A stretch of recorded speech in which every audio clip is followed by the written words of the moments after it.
Hello and welcome back for our next episode of Toy Box Tutorials. We're going to spend a few weeks examining the sports toys because we're going to be using those toys a lot in the coming months.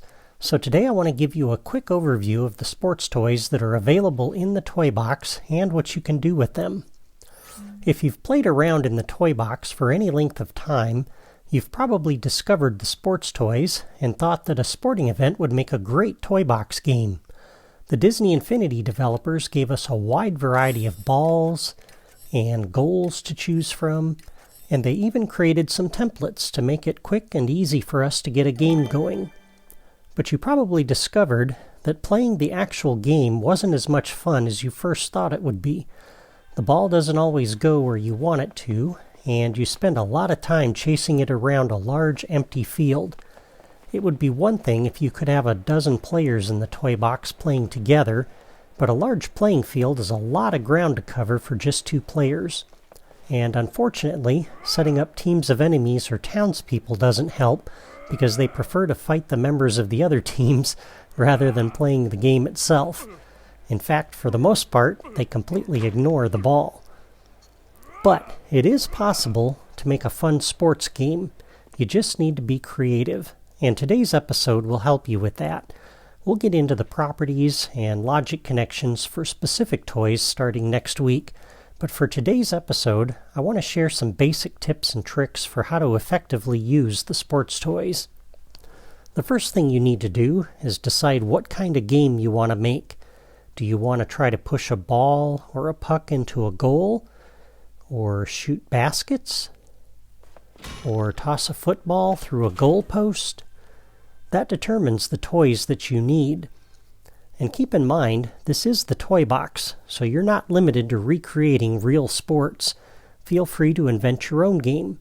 Players can pick up and throw a wide variety of objects, including townspeople, critters, pressure plate blocks, and even other players, so you're not limited to just the physics balls. You're also not limited to the few kinds of goals that are available. Using a trigger area or a collection pen or a townsperson door, you can set up other kinds of point-scoring goals as well. Once you've decided on the kind of sports game you want to make, the next thing to do is to build your arena. This could be a sports stadium or some other kind of setting. The important thing to note is that physics balls will continue to roll or slide once you get them moving, so you need an enclosed area that provides a boundary for the game. And even if you use townspeople or critters instead of balls, you don't want them wandering away from the game. The size of your arena is going to be very important. If you make it too big, you need to provide a way for players to be able to reach the ball quickly. The easiest way to do this is with mounts. Mounts can greatly speed up the pace of the game by allowing you to cover distances more quickly and push the ball harder to get it moving faster. And it can be a lot of fun riding horses while you're playing hockey or soccer. Another option for a large arena is to allow the player to shoot the ball from a distance. The physics balls will move when they're shot, so a player can influence the ball from anywhere on the field by shooting at it. You could use this technique, for example, to create an air hockey game where players man AT-AT cannons or ship cannons on opposite ends of the field and use their bullets to try to steer the ball toward the opponent's goal. If your ball happens to leave the field of play, you could add a falling object generator that will release a new ball. That way, if it goes out of bounds, you're not stuck. In some cases, it might make more sense to go with a smaller arena. This limits where the ball can go and minimizes the time players spend chasing it.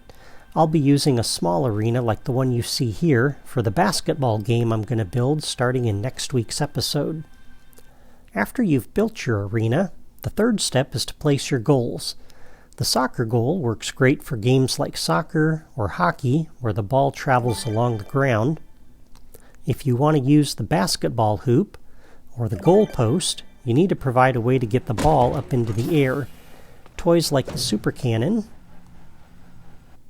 or the manhole cover from the Monsters University playset work well for getting balls into the air. Another option is to use townspeople or critters instead of a physics ball, like I did for my Bantha Ball game. You can easily pick them up and drop kick them through the goal. The final step is hooking up the logic for starting and ending the game and for scoring. We'll be covering all of this in the next few episodes. This was a short video today, but hopefully it gives you some ideas for what you can do with the sports toys and some of the kinds of sports games you can build in the toy box. If you want some additional ideas for sports games, you should check out my Frozen Festival series, in which I built a variety of winter games, and my Bantha Ball video. You can find these under the playlists on my YouTube channel or the sports category on my blog. Also, starting Monday, I'm going to take a little break from my Age of Ultron and Disneyland series to run a short series over the next couple of weeks that will show you how to build another sports game that I've created. I'm really excited about this, and I'll be posting the trailer for it tomorrow. So hopefully all of these materials will give you plenty of ideas for your own sports games. Thank you for watching my video today. If you've created some fun sports games yourself, let me know in the comments below. And don't forget to subscribe to my channel before you go if you haven't already done that. See you next time.